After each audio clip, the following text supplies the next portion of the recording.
challenging.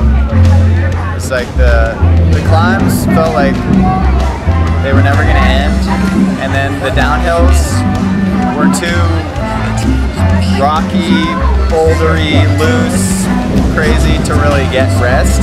There was luckily a few sections that were flat, nice swoopy turns where you could get in your middle ring, get a little good rhythm going, but then pretty soon you'd hit another brutal climb, another gnarly downhill.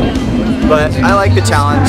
I was passing guys on the downhill because I was going for it. And I got a flat tire and they passed me back, so it had a little bit of everything. I've only done a couple races back home in California. Really doesn't compare. I got, thorns in my tires, almost endoed over boulders, went the wrong way, ran into a barbed wire fence. It was like a full experience. Sandino's revenge. The Howler fucking kicked my ass. That's cool.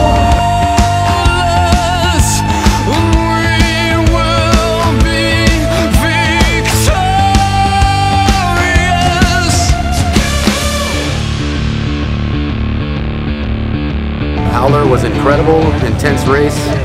Probably the most heat I've ever raced in.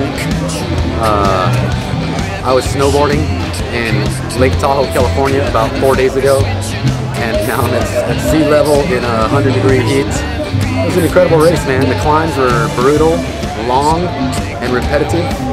Descents were super fun. Real loose, the dirt, the dirt was really loose and dry. But all in all, incredible race, man. That's my first time in Nicaragua, Central America ever. Wow. I've been here about 3 days, so I tried to acclimate as much as I could. Tried to sleep a lot. I'm gonna come back next year for sure. Bringing a duffel bag full of goodies for all the locals. You know what I mean? Just pedals and seats, and I'll take a collection from friends of mine at bike shops. I have a lot of friends that own and run bike shops back home. I'm really going to try to put together a collection of this stuff, If I can, I'll bring some bicycles with me. If not, definitely a few duffel bags full of goodies.